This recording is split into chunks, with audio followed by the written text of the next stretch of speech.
Just got back from BMO Stadium. The first ever event held there. U.S. men's national team taking on Serbia in the January camp. Okay, the elephant in the room. I ordered this jersey before the World Cup to wear for USA England and what would become USA the Netherlands. It didn't arrive in time. It arrived after the World Cup. So this is the first time I got to wear it. Everyone's saying I should return it. I mean, across the board. I kind of like it. This is a large, which usually fits me, but it's a little tight. Probably should get an extra large. I don't know how many times I'm going to wear it, but I paid for this. This wasn't a freebie. I should be getting freebies. But there you have it. So I got to bust it out. So that is the story here. I posted it all over my social media. And here it is. Let's see. I just can't. I mean, Volkswagen's got to be thrilled. They're getting all this free advertising on the Soccer OG. Where, before I move ahead on this, a reminder to check out the Soccer OG podcast. There's a new episode out there with Houston Dynamo coach Ben Olsen. Fantastic conversation. I break down everything that's happening with U.S. soccer, with the departure of Brian McBride, with the rumors of Jose Mourinho, with the continuing goings of Gio Reyna, who scored again, did the celebration again. By the way, one thing I want to know about Gio Reyna, and Borussia Dortmund says, we don't have any, we love Gio Reyna. Of course they love him, but if they love him so much, why didn't he start the game today? Why didn't he start the game today? After scoring the game-winning goal. I'm pretty sure he'll start over the weekend. They're playing Sunday at Leverkusen. I'm pretty sure they'll start there.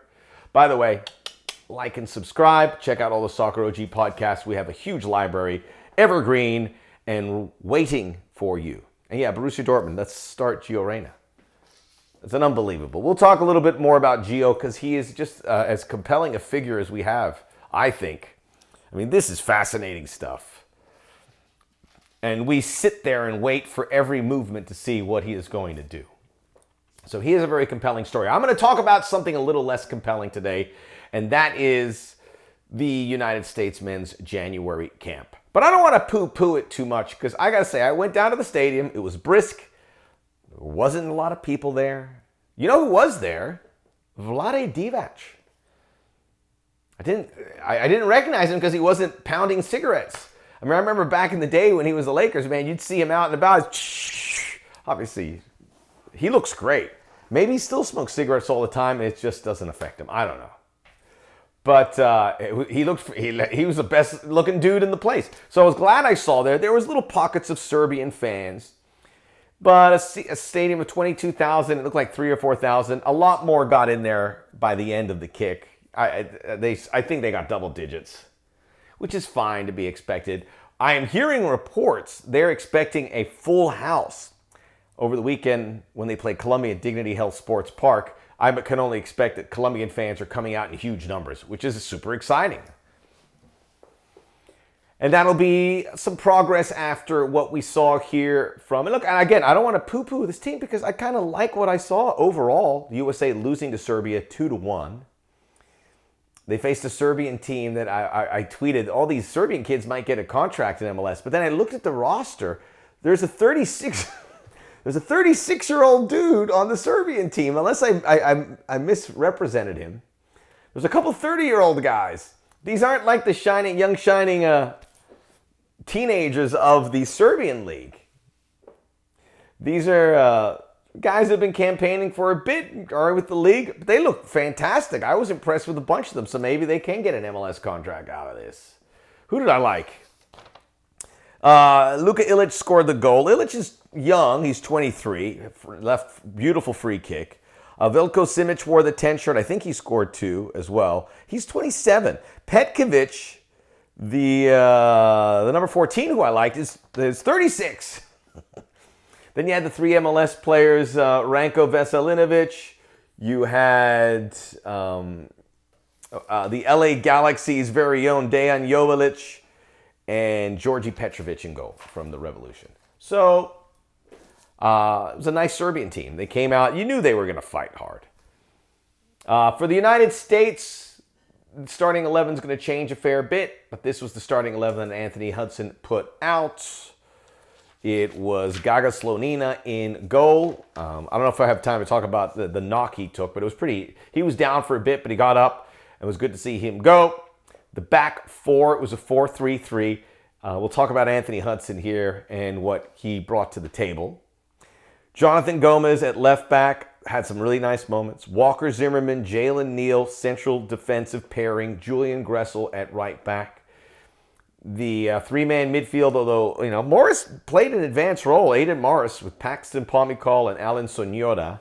And then Cade Cowell on the left, Alejandro Sendejas on the right, Brandon Vasquez in the middle. And we had the 5 subs. I think it was 5. Forgive me. I'm doing this right after the game. I rolled in. I don't want to wait too much time here. We had Paul Arriola did come in late. Cade Cowell, he replaced him. There was a trio of substitutes in the 62nd minute. Kellen Acosta for Pomykal, DeJuan Jones in for Gressel at right back. Matthew Hoppe and his incredible fan club coming in for Brandon Vasquez. Eric Williamson for Alan Sonyoda. And I think there were 6 substitutions. Pardon me. Yes. Aaron Long came in as well for Walker Zimmerman. So we thought it was going to be all the old guard players. It really wasn't. They all kind of got brought in there, and we got a good look at a lot of intriguing players, including Brandon Vasquez, who scored the goal. Alejandro Sendejas, who was really feisty. So overall, while it wasn't pretty and the U.S. didn't get a result, we're a lot better off in this U.S. player pool than we were 24 hours ago. The overall setup is everyone's getting pressed here because a lot of guys put their hand up and said, "Okay, I can compete here."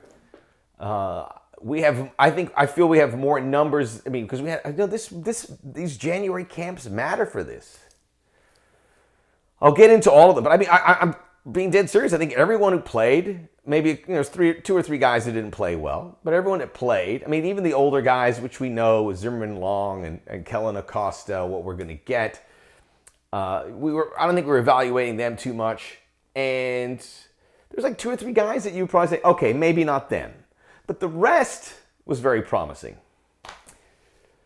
Let's start with Anthony Hudson. I got the tweet of the night once again. Watke, who was talking about Anthony Hudson, he just stands there.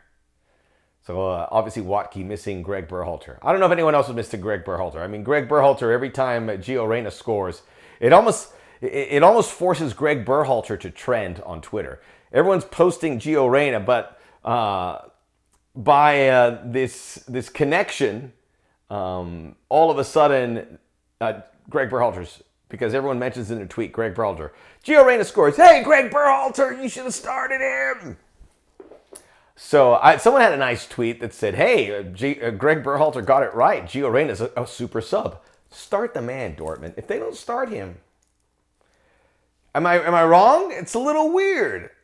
It's a little weird because he's healthy. USA got knocked out of the World Cup early. He's ready to go. Some younger players starting ahead of him. It's very interesting. But Anthony Hudson didn't do much. What Anthony Hudson did is got these guys ready. I imagine he was part of the selection process to get this group here, which excited a lot of people, namely the 3 dual nationals, Gomez, Sendejas, and Vasquez. A lot of young players that got thrown right into the deep end. Jalen Neal, Aiden Morris, Gaga Slonina. We all thought Sean Johnson was going to start. No, Gaga gets in there. The kids were served. And Anthony Hudson had a big part in that, but he did not do anything of reinventing the wheel. It was the 4-3-3 we saw. I thought there might be a little more of a diamond shape for summer to facilitate Sonyoda, but no, it ended up being kind of what we're accustomed to seeing. So not much of a deviation from the Greg Berhalter style. He obviously didn't get the results. I mean, if anyone thinks that Anthony Hudson's a candidate for this job, I'm sure they're relieved because now they say, oh, you lost this game. He's not a candidate for the job. And I think he knows that based on this, because if he was a candidate for the job, I think we would have seen a coach be a little bit more involved. You could almost predict. The starting 11 was pretty hard to predict. But the substitution patterns, when they pressed, when they did that, you could almost predict exactly what was going to happen. You could predict when you saw the guys come on the sideline exactly who they were going to replace, right? So I think that's accepting for Anthony Hudson. And I appreciate what he's doing here. And this is very valuable for those guys that are there. So Anthony Hudson is certainly part of the story. Who stood out? Again, no one really stood out. Cade Cowell. Looking on Twitter, everyone's like, I was really pleasantly surprised. I don't know why people were pleasantly surprised by Cade Cowell. This is a superior athlete. I got to speak with him at MLS Media Days. He seems logged in. I think that San Jose team is going to be really interesting. It depends on how Cade Cowell goes. Because, look, this was an opportunity. People watch these games. People watch these games. If you have Cade Cowell on your shopping list, you watch this game. And you're walking away going, remember, he got started in MLS, he was 16. Now, what is he, he must be 18, 19. And now he is he's turning into a legit pro with better technical skills with that athleticism. So Cade Cowell stood above everyone. There was a big drop-off. I mean, Brandon Vasquez didn't do a whole lot, but he scored the goal. And how about the goal? Stop for a minute. How often have we seen a United States game where someone puts in a cross and somebody in the box heads it and puts it in the back of the net? It's been a minute. Crossing, not exactly our thing. Julian Gressel played it in, and Brandon Vasquez, I think, showed what he can do, because that header was class. That is what they call in Latin America the peinado, or peinada. And you get the ball here, and it's like you're combing your hair, and it goes to the far post. And he was in some exchanges where he just trucked over people. He looks like a linebacker out there. This guy has the goods. Brandon Vasquez is the real deal Holyfield. And I'm just glad he's closer to being a U.S. national team player than a Mexican national team player just by his presence here. So Cal, Vasquez because of the goal. Gressel had a great cross, but otherwise, I think he made the most of it. Alejandro Zendejas was the other guy. Alex Zendejas on that other side. Not much in the first half. Second half, you could see what he's doing. He's a live wire. I mean, he's just an active body. Despite not seeing him showcase his skill, I feel confident in him. He's a very different player than a lot of the guys we have. There's a calmness about it. I just like when he gets the ball, he's like, cool customer. Get that guy cap-tied. Get Brandon Vasquez cap-tied. Get Jonathan Gomez cap-tied. He, too, had some nice moments. And again, looked confident. Looked like he was built for that moment. The U.S. overall, very slow. Look, it was Drek. The first 20 minutes, you're like... But you can see the U.S. building into it, and I really enjoyed what they were able to do over that process. Had the lead, got tied late in the first half. Very early in the second half, they were behind. There was a third goal, actually, by Serbia that was offside. So this could have been, I mean, again, do your best to stay away from the score. These guys are playing together for the first time. I don't know if that's the case for Serbia, but I certainly get the feeling that a lot of them have played somewhat, I would think. I could be wrong about that. Serbian soccer is doing very well overall, by the way. Alan Sonora, again, didn't do much, but I like what I see. I like the skill set. I like how he got himself into tight spaces and tried to play. You can't judge it on 90 minutes of a January camp, but you can see the body language and all that was really good. Alan Sonora needs to get affiliated with the club. Maybe one of the LA clubs can move on him. Because, I mean, they're not going to have to break... I don't think they're going to have to break the bank for him. But there you go. Aiden Morris. Aiden Morris and Jalen Neal, I know they don't play the same position. But again, two guys that weren't caught up in the moment. There was this one play where Aiden Morris won the ball just outside of the defensive area. He went 70 yards, dribbled it, and then took a really quality shot. I think you could see a midfielder, and he's trying to prove... He's trying to show I can play 6, I can play 8, I can play that hybrid kind of 7. Aiden Morris, when you can see him do different things, you can see the quality of this player. Jalen Neal, tall, silky, very comfortable back there. I'm glad. And give the coaching staff some credit, man. They gave these kids a moment to shine. Zimmerman, long, Acosta, Sean Johnson, Paxton Palmer got to play, certainly not him. Those guys took a back seat. The kids got to play. The kids got to showcase it. So this was not a wasted practice whatsoever. I enjoyed being out there. The first ever sporting event at now BMO Stadium. And we look forward to the game over the weekend. And we'll recap the entire window. Hats off to the HBO Max TNT folks. I didn't get to see Kyle Martino, but saw Paul Carr and Julie Foudy and Sarah Walsh. And they were just fantastic. So it was a really wonderful day.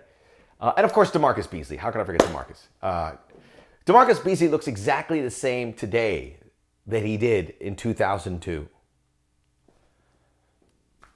Had a great time at the stadium. The Soccer OG podcast. Check it out where all podcasts are available. Like and subscribe us here. We'll be back to recap USA Colombia.